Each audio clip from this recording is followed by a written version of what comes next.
mayambu khurumjari haukiba me ahumdagi haurakliba inamda masida tangdu leitadaba phiba masiga iroinena Elite TV na akhana puthokchaba Voice of the People mayam punna meeting taduna lakpiri ngasisu lamda masde leiriba mioi kayana kari hairi kari mot leiri kari phongdok pire haibadu mayam punna mu meeting taminarasi akhoi ni se lai je ko ami le hobo da moina lex pura ge akhoi kanu jumai thalo hare ko jumai thalo ra akhoi ki post ka kanu gi trobung ai ta trobung gi pigi chom thala kai tha ga do ami lai lai nan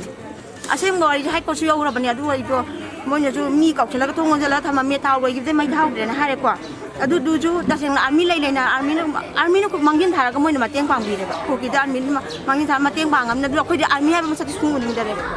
ami sing ko nga aning de ko yum thado lai che yum thado le ning ba kanam lening ba ti ko yum mai tha ga su mai yum mai tha ge praja myam ja sing je mo ji phi no ju cherang mo ju khala ga ne mo lai ga ba hai na ri praja sing ing sing ha lai pem than de lai mi na sa gi maram dan da sa gi ram dam da ne si ra ju po ko hom do ko po ko ni ko si ra ju ma phom do ko si ni ba lai ni ma hom chang ga du lai ni ba ko jem ba di sung gen cha le ma tang ga da irang je ko lai thong ra kwa ni ko adu nemda re kan ko phaniang adu kalau pisigan no kalau ko ma phom de lai ni ba kan no gi sentreng gi di pam ja de step post nga ko pam kan no gi di pam de ba sentra gi di ko pam ja de ba ko step ki post nga ga lai du pam ba khoi mai ja lai khoi gi lo le khang na ba lai da ko akhoi khala na khang ju khang da ban ma am yaw no ko khoi pem pem de mo de phan hai na ba pam de army na di nga ani da ba liba sarkar leiriba center gi government ani mak double engineer ga hojik pawba akhoi gi atopa foreign country da gi changsel laglaga akhoi India da lan tarba misam myam hala phawda hojik phawda karigumba thaba amata lokhatana makhoi bu takthokdana khulai thadana hojik phok leibase akhoi gi magai aduki matik pende maram aduna athuba matamda paliba leiba ki akhoi government asina athuba matamda akhoi hairiba terrorist sing asibu maru phangna muthalaga akhoi leiba sidagi intopiko amati tang taba akhoi gi shanti oiba singa si mayum makai letra mayam se athuba matamda mayum makai da le hanjalan biduna tang taba punsida akhoi public se lehan biu Manipur da tawriba ingna singna leiramba khoi se mihan bung mikak mira khondana pek thale ado mari leinaba singna su yangjan bidra ka su imai ben singna isa isu ki damakta khoi ni isa na chele be isi ki mating phugdo ga khoi na sugam lan thingna bangamni ado ki simatakta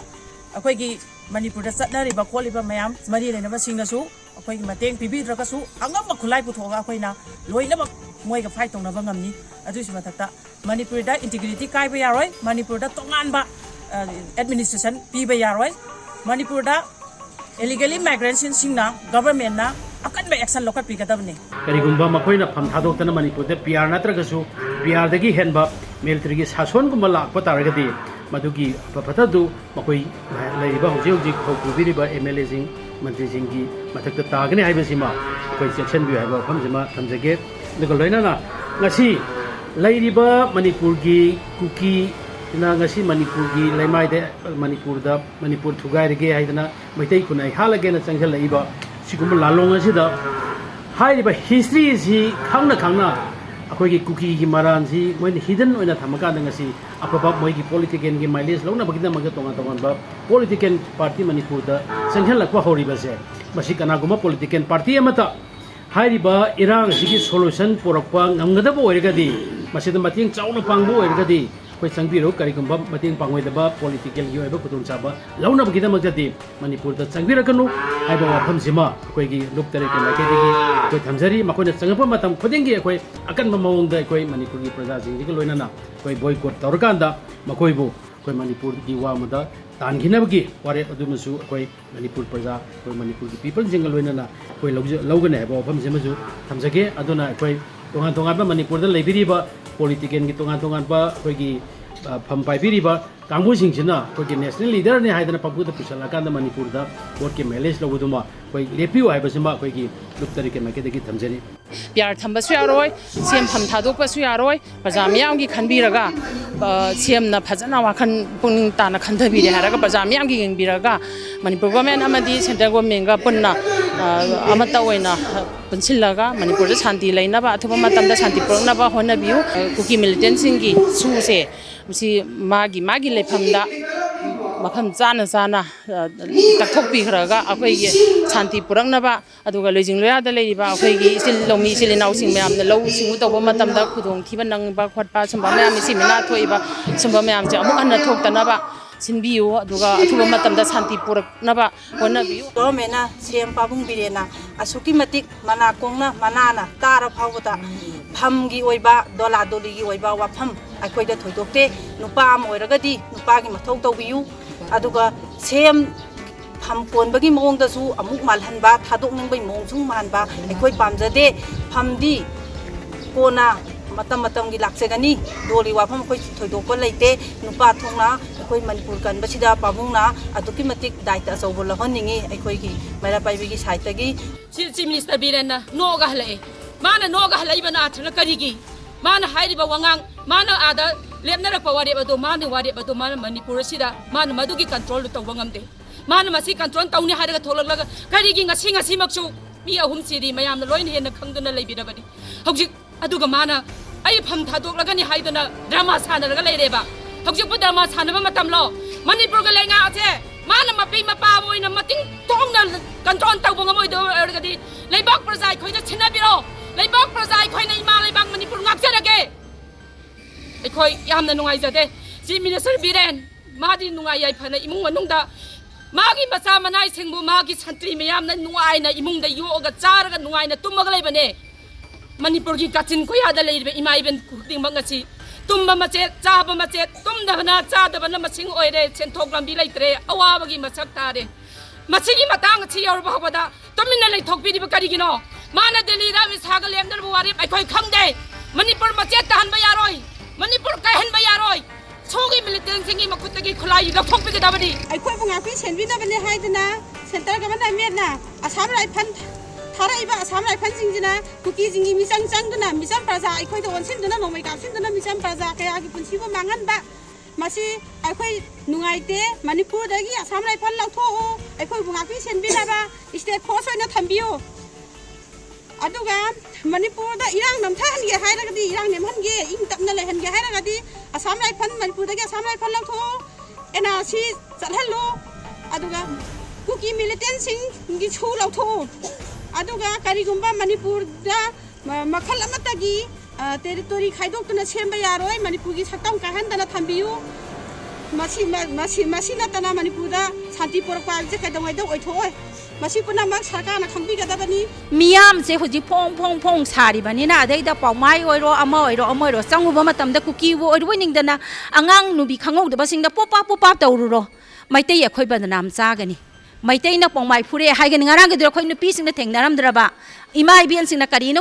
Aadhaar check ꯇꯧꯅ ꯊꯦꯡꯅꯔꯝꯗ꯭ꯔꯕ ꯃꯣꯏꯒꯤ leader ꯂꯥꯛꯑꯝꯗ꯭ꯔꯕ ꯁꯣꯏꯗꯅꯃꯛꯀꯤ ꯒꯥꯔꯤ ꯀꯥꯏꯒꯅꯤ ꯃꯩ ꯊꯥꯗꯣꯛꯈꯤꯕ ꯌꯥꯏ ꯅꯠꯇ꯭ꯔꯒ ꯐꯨꯔꯨꯕ ꯌꯥꯏ ꯑꯗꯨꯝ ꯀꯥꯟꯗꯗꯤ ꯃꯩꯇꯩꯁꯤꯡꯅ ꯄꯥꯎꯃꯥꯏ ꯐꯨꯔꯦ ꯍꯥꯏꯗꯅ ꯑꯩꯈꯣꯏꯗ ꯕꯗꯅꯥꯝ ꯑꯣꯏꯒꯅꯦꯕ ꯁꯤꯒꯨꯝꯕꯁꯤꯡꯁꯦ ꯑꯇꯣꯞꯄ ꯖꯥꯇꯤꯁꯤꯡꯅ ꯇꯧꯕꯤꯒꯅꯨ ꯑꯩꯈꯣꯏ ꯃꯩꯇꯩꯗꯁꯨ ꯌꯦꯛꯅꯕ ꯑꯣꯏꯅꯁꯨ ꯎꯕꯤꯒꯅꯨ ꯑꯃꯅ ꯑꯃꯒꯤ ꯃꯤꯆꯪꯁꯨ ꯆꯪꯕꯤꯒꯅꯨ ꯌꯥꯝꯅ ꯅꯨꯡꯁꯤꯅꯅ ꯂꯩꯃꯤꯟꯅꯁꯤ ꯑꯩꯈꯣꯏ ꯃꯌꯥꯝꯁꯤ ꯌꯥꯝ ꯅꯨꯡꯁꯤꯅꯅ ꯃꯐꯝꯁꯤꯗꯅꯦ ꯖꯥꯇꯤ ꯕꯤꯖꯥꯇꯤ ꯄꯨꯟꯅ ꯂꯩꯃꯤꯟꯅꯔꯝꯕꯅꯤ ꯅꯨꯡꯁꯤꯅꯅ ꯂꯩꯃꯤꯟꯅꯁꯤ ꯑꯃꯅ ꯑꯃꯒꯤꯗ ꯇꯣꯡꯁꯤꯜꯂꯒꯅ ꯁꯨꯃꯥꯏꯅ ꯆꯪꯕꯁꯦ ꯇꯧꯕꯤꯒꯅꯨ ꯑꯩꯈꯣꯏꯅ ꯃꯤꯌꯥꯝꯗ ꯍꯥꯏꯖꯔꯤ ꯑꯗꯨꯒ ꯑꯩꯈꯣꯏꯒꯤ ꯂꯥꯡꯒꯣꯜꯗ ꯂꯩꯔꯤꯕ ꯑꯥꯔꯃꯤꯁꯦ ꯃꯔꯝ ꯁꯨꯡꯆꯥ ꯆꯥꯗ꯭ꯔꯦ ꯂꯩꯕꯗ ꯀꯅꯥ ꯁꯪꯉꯤꯅꯣ ꯁꯤꯗ ꯀꯔꯤ ꯁꯪꯉꯤꯅꯣ ꯃꯣꯏꯅ ꯁꯪꯉꯤꯁꯤꯕ ꯀꯨꯀꯤꯒꯤ ꯌꯨꯝ ꯁꯩꯗ ꯗꯣꯂꯥꯜ 3-4 ꯃꯣꯏꯅ ꯁꯪꯉꯤꯁꯦ ꯑꯥꯗ ꯑꯩꯈꯣꯏꯒꯤ ꯆꯨꯔꯥꯆꯥꯟꯄꯨꯔꯗ ꯇꯛꯈꯥꯏꯈ꯭ꯔꯤꯕ ꯎꯠꯂꯣꯟꯈ꯭ꯔꯕ ꯌꯨꯝꯁꯤꯡꯗꯨꯗꯤ ꯃꯣꯏꯅ ꯀꯔꯤꯒꯤ ꯑꯗꯨꯗꯤ ꯃꯣꯏꯅ ꯎꯕꯤꯗꯒꯦꯕ ꯑꯩꯈꯣꯏ ꯁꯤꯗ ꯂꯩꯔꯤꯕ ꯗꯣꯂꯥꯟ ꯈꯔꯁꯤ ꯃꯣꯏ ꯈꯔꯁꯤꯅ ꯑꯁꯨꯛ ꯌꯥꯝꯅ ꯁꯪꯅ ꯀꯤꯔꯤꯛ ꯏꯅꯗꯅ ꯀ꯭ꯋꯥꯔꯐꯤꯌꯨ ꯊꯥꯗꯣꯛꯑꯕ ꯃꯇꯝꯗꯁꯨ ꯏꯆꯥ ꯏꯁꯨꯁꯤꯡ ꯑꯩꯈꯣꯏ ꯆꯠꯄ ꯉꯝꯗ꯭ꯔꯦ ꯃꯣꯏꯅ ꯐꯨꯕꯤꯕꯒ ꯆꯩꯕꯤꯕꯒ ꯍꯪꯕꯤꯕꯒ ꯈꯣꯡ ꯊꯥꯡꯕ ꯉꯝꯗ꯭ꯔꯦꯕ ꯑꯩꯈꯣꯏ ꯃꯤꯠꯇ ꯆꯪꯗꯣꯔꯦꯕ ꯑꯥꯔꯃꯤꯅ ꯀꯔꯤꯒꯤꯅꯣꯕ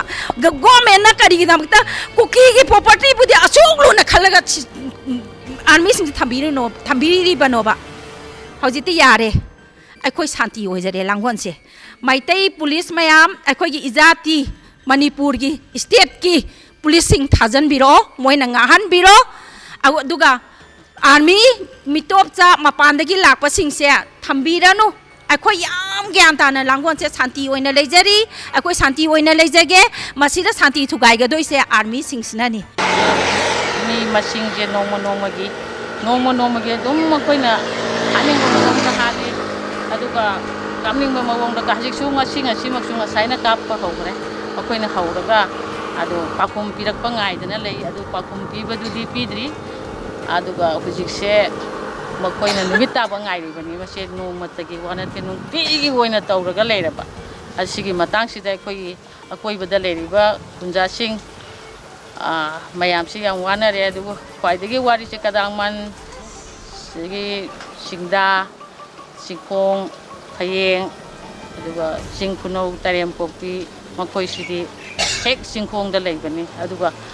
ꯑꯩꯈꯣꯏꯅ ꯋꯥꯗꯤ ꯍꯥꯏꯕꯗꯤ ꯅꯠꯇꯕ ꯁꯔꯨꯛꯇꯤ ꯆꯞ ꯃꯥꯟꯅ ꯌꯥꯃꯤꯟꯅꯩ ꯑꯗꯨꯕꯨ ꯑꯩꯁꯦ ꯃꯌꯨꯝ ꯃꯀꯩ ꯃꯥꯡꯗꯅ ꯃꯆꯥ ꯃꯁꯨꯁꯤꯡ ꯑꯣꯏꯔꯣ ꯁꯜꯂꯣꯛ ꯑꯣꯏꯔꯣ ꯇꯧꯗꯅ ꯍꯧꯖꯤꯛ ꯃꯐꯝ ꯃꯔꯥꯡ ꯈꯪꯗꯗꯅ ꯀꯔꯝꯕ ꯀꯥꯟꯗ ꯑꯩꯈꯣꯏꯒꯤ ꯍꯥꯟꯅꯒꯤ ꯐꯤꯕꯝꯗ ꯍꯟꯖꯤꯟꯕ ꯌꯥꯒꯗꯒꯦ ꯍꯥꯏꯕꯗꯣ ꯉꯥꯏꯖꯕꯅꯤ ꯉꯥꯏꯅ ꯅꯣꯡꯃ ꯅꯣꯡꯃꯒꯤ ꯑꯩꯈꯣꯏꯒꯤ ꯏꯆꯥꯁꯤꯡ ꯈꯨꯠꯂꯥꯏ ꯄꯥꯏꯗꯕ ꯏꯆꯥꯁꯤꯡꯁꯦ ꯃꯁꯤꯡ ꯅꯣꯡꯃ ꯅꯣꯡꯃꯒꯤ ꯁꯨꯝ ꯋꯥꯠꯁꯜꯂꯛꯑꯦ ꯃꯣꯏꯅ ꯁꯨꯝ ꯍꯥꯠꯂꯦ ꯑꯁꯤ ꯑꯊꯨꯕ ꯃꯇꯝꯗ ꯑꯩꯈꯣই ꯃꯅꯤꯄꯨꯔ ꯁꯔꯀꯥꯔꯅ ꯋꯥꯔꯣꯏꯁꯤꯟ ꯄꯨꯁꯤꯟꯕꯤꯒꯗꯕꯅꯤ ꯑꯗꯨꯒ ꯃꯁꯤꯒꯤ ꯑꯐ ꯐꯠꯇꯕ ꯃꯇꯝ ꯑꯁꯨꯛ ꯁꯥꯡꯕꯕꯨ ꯉꯁꯤ ꯐꯥꯎ ꯃꯅꯨꯡꯗ ꯃꯈꯣꯏ ꯂꯨꯆꯤꯡꯕꯈꯩ ꯈꯟꯅꯔꯒ ꯈꯨꯠꯂꯥꯏ ꯄꯥꯏꯗꯕ ꯄ꯭ꯔꯖꯥ ꯑꯩꯈꯣꯏꯅ ꯀꯔꯤ ꯇꯧꯒꯅꯤ ꯀꯔꯤ ꯈꯪꯒꯅꯤ ꯃꯁꯤ ꯍꯧꯖꯤꯛ ꯂꯩꯔꯤꯕ ꯁ꯭ꯇꯦꯠꯀꯤ ꯑꯣꯏꯔꯣ ꯃꯅꯤꯄꯨꯔꯒꯤ ꯑꯁꯤ ꯄꯨꯝꯅꯃꯛꯅ ꯃꯁꯤ ꯋꯥꯔꯣꯏꯁꯤꯟꯁꯤꯗꯤ ꯌꯥꯝ ꯂꯥꯏꯅ ꯄꯨꯁꯤꯜꯂꯛꯀꯗꯧꯕ ꯄꯣꯠ ꯑꯃꯅꯤ ꯌꯥꯝꯅ ꯁꯟꯇꯥꯏ ꯇꯧꯒꯗꯧꯕ ꯄꯣꯠ ꯑꯃꯅꯤ ꯃꯅꯨꯡꯒꯤ ꯋꯥꯗꯨꯃ ꯑꯩꯈꯣꯏꯅ ꯈꯪꯖꯔꯛꯇ꯭ꯔꯦ ꯃꯩꯔꯥ ꯄꯥꯏꯕꯤꯒꯤ ꯃꯔꯛꯇ ꯅꯝꯄꯥꯛ ꯇꯥꯟꯅꯍꯟꯕ ꯊꯧꯑꯣꯡ ꯑꯁꯦ ꯃꯁꯤ ꯑꯩꯈꯣꯏ ꯌꯥꯅꯤꯡꯗꯦ ꯃꯥꯅ ꯀꯔꯤꯒꯨꯝꯕ ꯔꯤꯖꯥꯏꯟ ꯇꯧꯒꯦ ꯍꯥꯏꯔꯕꯁꯨ ꯄꯣꯂꯤꯇꯤꯀꯦꯜ ꯄꯥꯔꯇꯤꯁꯤꯡꯒꯤ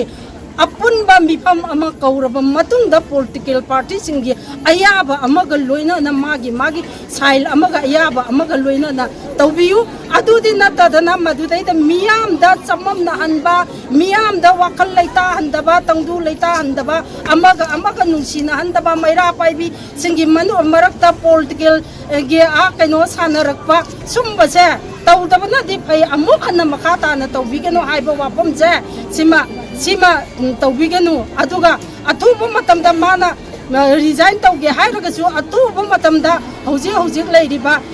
ꯃꯅꯤꯄꯨꯔꯗ ꯑꯦꯗꯃꯤꯅꯤꯁꯇ꯭ꯔꯦꯁꯟ ꯑꯅꯤ ꯊꯣꯛꯄ ꯌꯥꯔꯣꯏ ꯃꯁꯤꯃ ꯍꯥꯟꯅ ꯂꯣꯏꯁꯤꯜꯂꯝꯒꯗꯕꯅꯤ ꯀꯨꯀꯤꯒꯤ ꯍꯧꯖꯤꯛ ꯆꯠꯊꯔꯤꯕ ꯀꯨꯀꯤꯒꯤ ꯁꯤꯡꯁꯦ ꯂꯣꯏꯁꯤꯜꯂꯝꯒꯗꯕꯅꯤ ꯑꯗꯨꯒ ꯔꯦꯁꯇꯥꯔ ꯇꯧꯗ꯭ꯔꯕ ꯈꯨꯟꯁꯤꯡꯁꯤꯃꯁꯨ ꯇꯧꯊꯣꯛꯄꯤꯔꯝꯒꯗꯕꯅꯤ ꯍꯥꯏꯕ ꯋꯥꯐꯝꯁꯦ ꯑꯊꯨꯕ ꯃꯇꯝꯗ ꯃꯁꯤ ꯂꯣꯏꯁꯤꯟꯕꯤꯌꯨ ꯍꯥꯏꯕ ꯋꯥꯐꯝꯁꯦ ꯊꯝꯖꯅꯤꯡꯉꯤ ꯍꯧꯖꯤꯛꯀꯤ ꯃꯇꯝꯒꯤ ꯑꯣꯏꯔꯛꯄ ꯂꯧꯕꯨꯛꯇ ꯂꯧ ꯎꯕ ꯆꯪꯕ ꯌꯥꯗ꯭ꯔꯤꯕ ꯂꯧꯕꯨꯛꯁꯤꯗ ꯂꯧ ꯎꯕ ꯆꯪꯗ꯭ꯔꯒꯗꯤ ꯑꯩꯈꯣꯏꯗꯤ ꯀꯗꯥꯏꯗꯒꯤ ꯆꯥꯔꯨꯅꯤ ꯂꯥꯟꯗ ꯁꯤꯈꯤꯕꯁꯨ ꯁꯤꯔꯅꯤ ꯆꯔꯥ ꯍꯦꯟꯗꯅꯁꯨ ꯁꯤꯔꯅꯤ ꯑꯗꯨꯅ ꯑꯁꯤꯒꯨꯝꯕ ꯊꯧꯗꯣꯛꯁꯤꯡ ꯑꯁꯤ ꯊꯣꯛꯇꯅꯕ ꯌꯥꯝ ꯊꯨꯅ ꯑꯊꯨꯕꯗ ꯑꯦꯔꯦꯟꯖꯃꯦꯟ ꯑꯃ ꯇꯧꯕꯤꯌꯨ ꯂꯧꯕꯨꯛꯇ ꯂꯧ ꯎꯕ ꯌꯥꯍꯟꯕꯤꯌꯨ ꯑꯩꯈꯣꯏ ꯃꯁꯤꯃꯁꯨ ꯊꯝꯖꯈꯤ ꯑꯗꯨꯒ ꯍꯧꯖꯤꯛꯀꯤ ꯑꯣꯏꯔꯤꯕꯗ ꯑꯩꯈꯣꯏꯒꯤ ꯁꯦꯄꯔꯦꯠ ꯑꯦꯗꯃꯤꯅꯤꯁꯇ꯭ꯔꯦꯁꯟ ꯍꯥꯏꯕ ꯂꯥꯛꯄꯒꯤ ꯃꯥꯌꯣꯛꯇꯗꯤ ꯑꯩꯈꯣꯏ ꯑꯗꯨꯃꯛ ꯂꯦꯡꯗꯅ ꯂꯦꯞꯄꯒ ꯂꯩꯖꯒꯅꯤ ꯃꯁꯤ ꯌꯥꯕ ꯉꯝꯖꯔꯣꯏ ꯑꯗꯨꯒ ꯑꯩꯈꯣꯏꯅ ꯍꯥꯏꯖꯒꯗꯕ ꯑꯃꯅ ꯅꯨꯄꯤꯁꯤꯡꯁꯦ ꯍꯧꯖꯤꯛꯀꯤ ꯑꯣꯏꯔꯤꯕ ꯀ꯭ꯔꯥꯏꯁꯤꯁꯁꯤꯗ ꯇꯣꯉꯥꯟꯕ ꯑꯣꯔꯒꯅꯥꯏꯖꯦꯁꯟ ꯂꯨꯞ ꯀꯃꯤꯇꯤ ꯁꯦꯝꯕ ꯑꯁꯤ ꯇꯧꯗꯅꯕ ꯃꯁꯤ ꯇꯧꯕꯤꯒꯅꯨ ꯑꯄꯨꯟꯕ ꯅꯨꯄꯤ ꯃꯌꯥꯝ ꯃꯅꯤꯄꯨꯔꯒꯤ ꯅꯨꯄꯤꯒꯤ ꯑꯄꯨꯟꯕ ꯁꯛꯇꯤꯗꯣ ꯑꯗꯨꯝ ꯄꯨꯊꯣꯛꯃꯤꯟꯅꯁꯤ ꯊꯥꯏꯅꯒꯤ ꯊꯣꯛꯈꯤꯕ ꯑꯩꯈꯣꯏꯒꯤ ꯏꯃꯥꯁꯤꯡꯒꯤ ꯏꯕꯦꯟꯁꯤꯡꯒꯤ ꯃꯇꯝꯗ ꯄꯨꯋꯥꯔꯤꯗ ꯂꯩꯔꯕ ꯅꯨꯄꯤ ꯂꯥꯟ ꯀꯅꯥꯃꯠꯇꯒꯤ ꯒ꯭ꯔꯨꯞ ꯑꯃꯒꯤ ꯃꯃꯤꯡꯗ ꯀꯅꯥꯃꯠꯇꯒꯤ ꯀꯝꯃꯤꯇꯤꯒꯤ ꯑꯃꯒꯤ ꯃꯃꯤꯡꯗ ꯊꯣꯛꯈꯤꯗꯕꯅꯤ ꯑꯗꯨꯕꯨ ꯉꯁꯤ ꯐꯥꯎꯕꯗ ꯏꯇꯤꯍꯥꯁꯇ ꯏꯔꯒ ꯂꯩꯕꯅꯤ ꯅꯨꯄꯤ ꯂꯥꯟ ꯑꯗꯨꯅ ꯑꯗꯨꯒꯨꯝꯕ ꯑꯀꯟꯕ ꯐꯣꯔꯁ ꯑꯀꯟꯕ ꯃꯨꯚꯃꯦꯟ ꯑꯩꯈꯣꯏ ꯄꯨꯟꯅ ꯃꯆꯦꯠꯀꯤ ꯋꯥꯈꯜꯂꯣꯟꯗ ꯅꯠꯇꯕ ꯄꯨꯟꯅ ꯆꯪꯁꯟꯃꯤꯟꯅꯁꯤ ꯑꯩꯈꯣꯏ ꯋꯥꯇꯥꯃꯤꯟꯅꯁꯤ ꯀꯔꯤꯒꯤꯗꯃꯛꯇ ꯋꯥꯇꯥꯅꯕ ꯌꯥꯔꯣꯏꯗꯣꯏꯅꯣ इमुंग अमममदा लैरिबा अखोई नुपी अमममनी इमुंग अमममदुगी nga aba machasing senaraba ngatani irenjana phajana aduidi hainaraga nga ki akoi kano tokhai ba wari mayamdana miyam su ngaure hoji kanagi wa indoino haidana aduna masi tongnagumsi akoi punna nupi masen amuktang di gyan tanesi nupi gi apun ba ama koi warep ama lominasi matte antong pura kai sia oi ini tadi apa tadi kali oi अभी तो बस ना मेरा करना ही होगा करना Bible छापी है तो कोई सलाह नहीं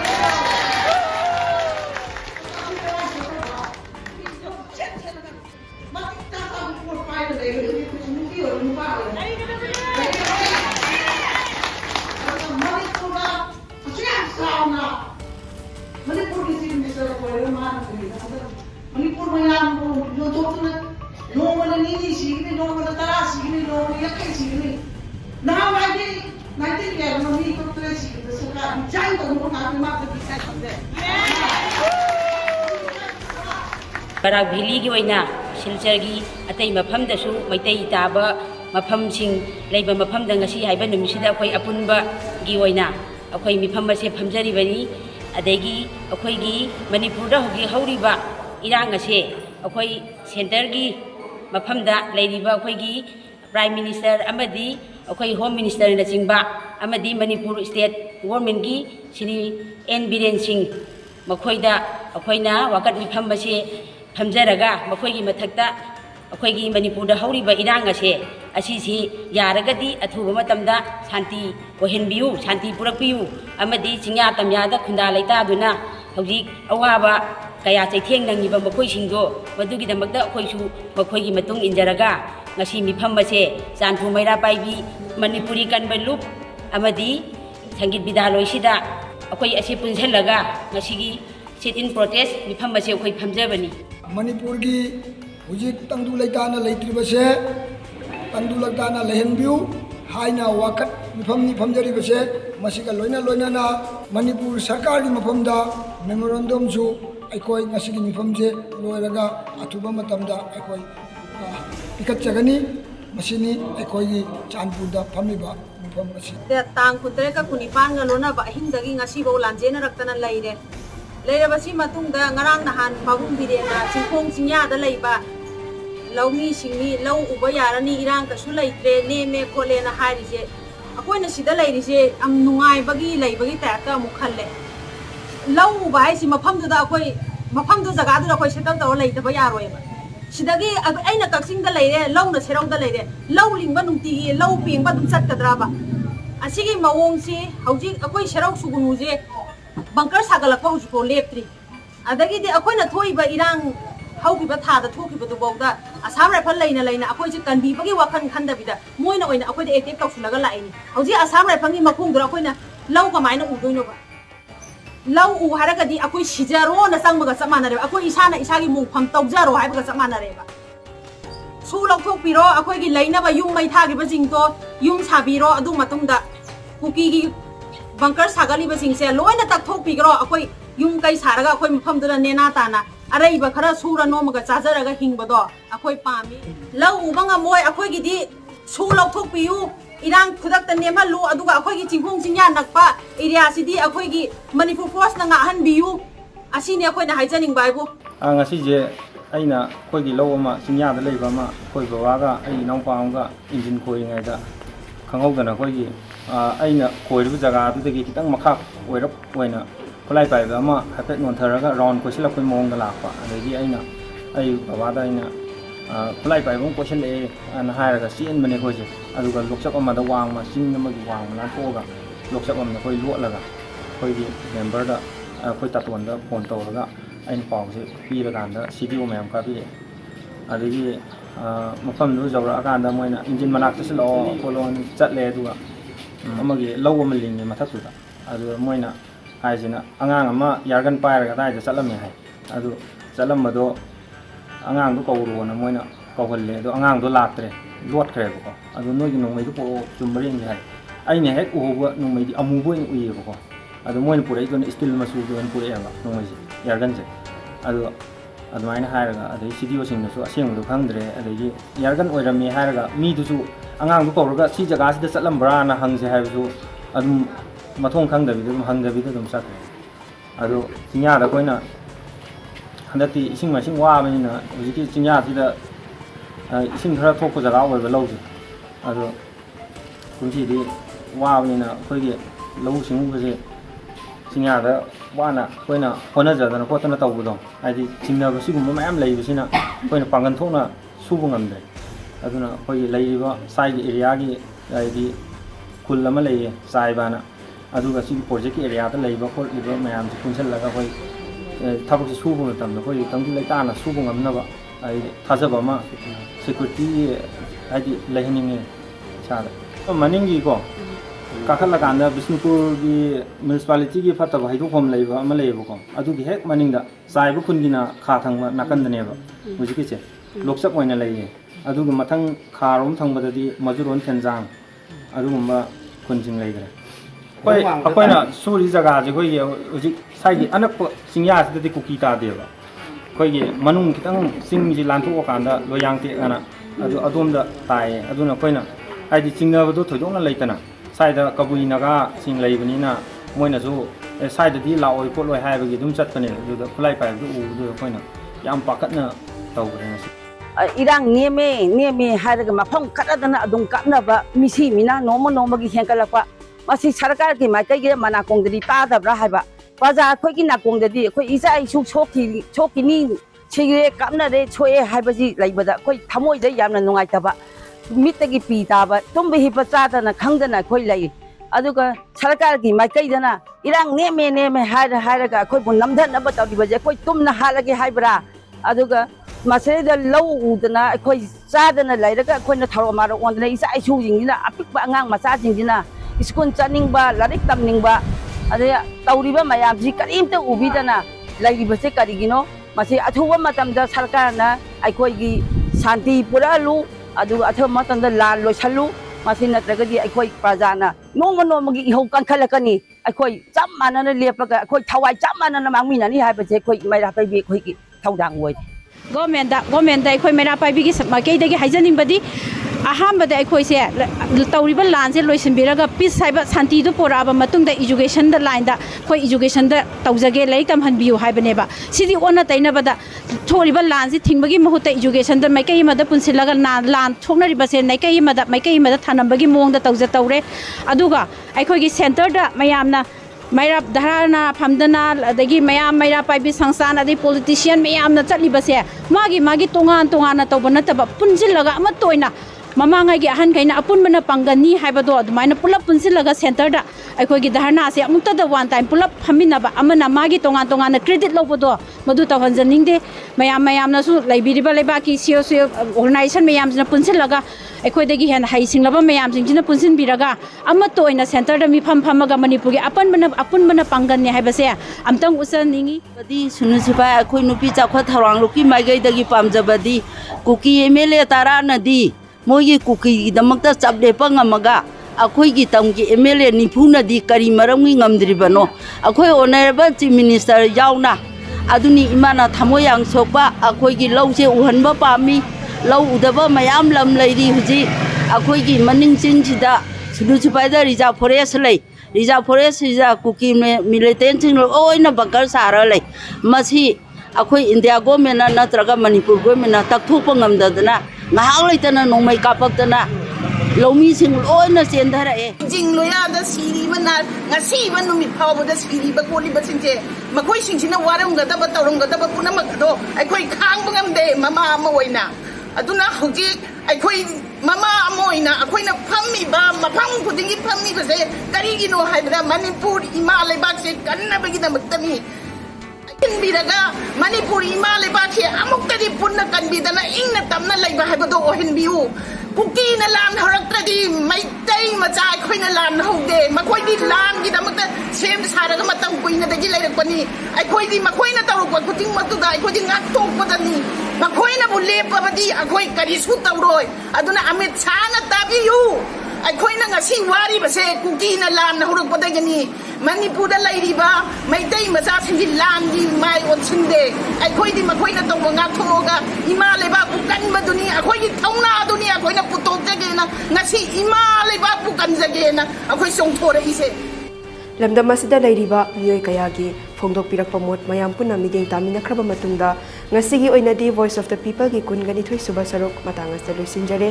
channel simakta da pungfam simakta da mathangi episode ta kanana kari hairei kari mot phongdorei haibado mayam punna muk mideng taminarasi ngasigi oinadi kainana bayathang nijari